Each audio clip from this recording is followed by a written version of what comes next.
네, 안녕하십니까. 김능구의 전국진단입니다. 오늘은 여의도 국회에서 가장 이슈화되고 있는 연동형 비례대표제에 대해서 살펴보고자 합니다. 이 선거구제 개혁으로서 연동형 비례대표제는 그 근원이 굉장히 오래됐습니다. 이 사실은 우리가 2004년도에 지금 국민들은 아마 오래되신 분들은, 나이가 되신 분들은 그전에는 국회의원 선거 때 한 표만 찍었거든요. 그런데 요즘은 정당 명부다 그래가지고 어느 정당을 지지냐는 그 또 한 표를 찍습니다. 즉 1인 2표제인 거죠.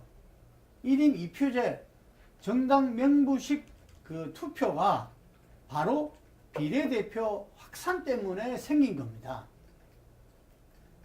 후보 지지와 정당 지지가 일치하지 않는 가운데서 정당 지지의 비율을 가지고서 비례대표를 배분하는 그러한 정당 명부 비례대표가 2004년 총선부터 적용이 됐던 겁니다.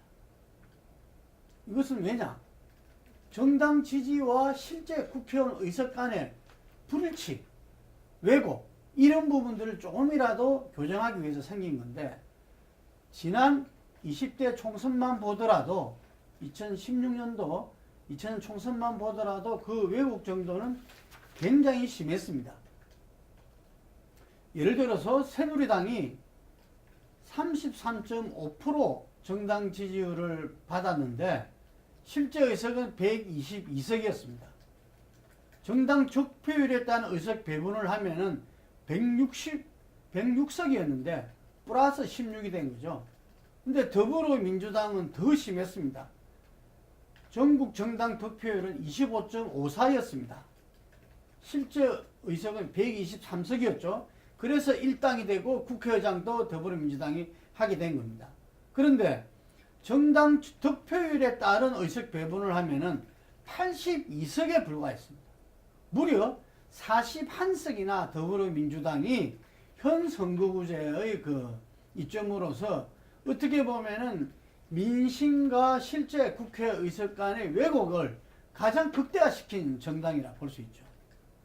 국민의당은 26.74, 지난 총선 때 정당 득표율로 2등을 했습니다. 그러나 의석은 38석에 불과했습니다.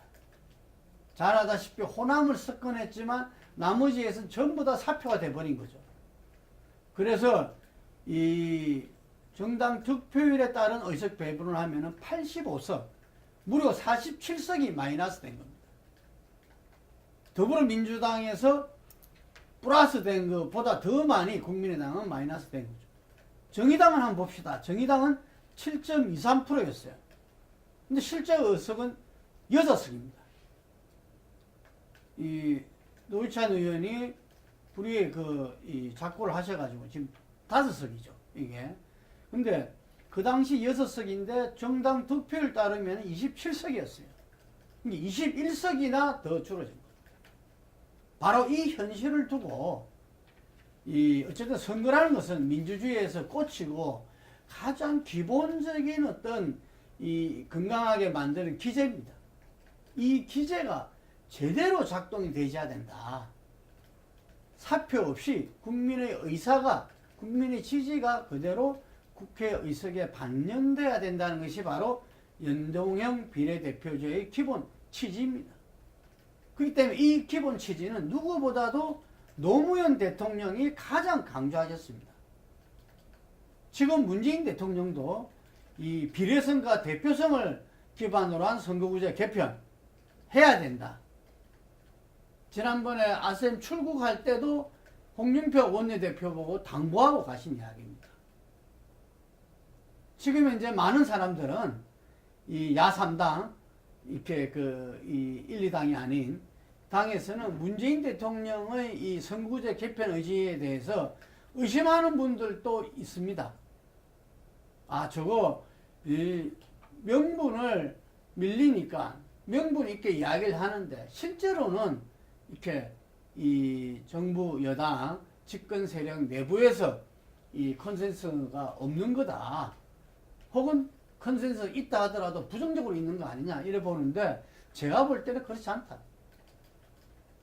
문재인 대통령의 어떤 연동형 비례대표제에 대한 이 뜻은, 의지는 저는 확고하다고 봅니다. 왜 그러느냐? 그거는 멀리 이 킥배생할 필요도 없이 역대 대통령들, 이 우리나라 87 헌법에 의해서 생긴 대통령들은 항상 이 선거구제에 대한 어떤 개편을 다 시도했었습니다. YS도 마찬가지였고, DJ도 마찬가지였고, 좀 전에 말씀드린 노무현 대통령도 마찬가지였어요. 예. 뭔가 정치 변화를 이끌어내려면은 지금 지역주의에 고착화되어 있는 이 우리나라 소선거구제로서는 도저히 이 지역주의도 해소하고 또 새로운 어떤 인재도 영입하는, 그래서 실질적인 정치의 변화를 이뤄내기에 역부족이다, 현 제도로서는. 그래서 다들 중대선거구제라든지 이렇게 연동형 비례대표제라든지 YS 때는 행정구역 개편을 통해서 이 선거구제 변화를 갖다가 개편을 현실화시키려고도 시도했었고, 대통령들의 어떤 이 정치 변화의 의지는 저는 문재인 대통령뿐만 아니라 역대 대통령에도 계속 있어 왔다. 그렇기 때문에 문 대통령의 선거구제 개편 의지는 확실하다, 이렇게 보여집니다. 특히 지난 촛불 민심에서 태어난 촛불 정부라면은 가장 중요한 게 나라다운 나라로 변화입니다. 그 변화에서 1차적인 게 정치의 변화, 정치 혁신을 갖다가 가져와야 되는 겁니다. 그것이 지금 이제 개밀됐다고 평가받는 제1야당의 혁신 변화뿐만 아니라 우리 정치 전반의 어떤 이 변화가 수반되지 않으면 안 된다. 저는 이 부분에 이 시민운동 단체라든지 그리고 온 국민들이 한 몸으로 나가줘야 된다, 이렇게 봅니다. 지금 연동형 비례제에 대한 그 국민들의 민심은 어떻게 나타나고 있느냐, 이 부분에서 보면은 이 연동형 비례제 도입이 필요하다 하는 사람은 40.2%로서 많습니다. 물론 불필요하다는 입장도 29.5%는 있었어요. 근데 필요하다는 부분이 더 많았잖아요. 그런데 중요한 부분이 이해찬 더불어민주당 대표도 이야기하는 게, 선거구제를 개선을 위한 거라도 국회의원 예산을 동결하면서까지 국회의원 수를 늘리더라도 예산을 동결하겠다.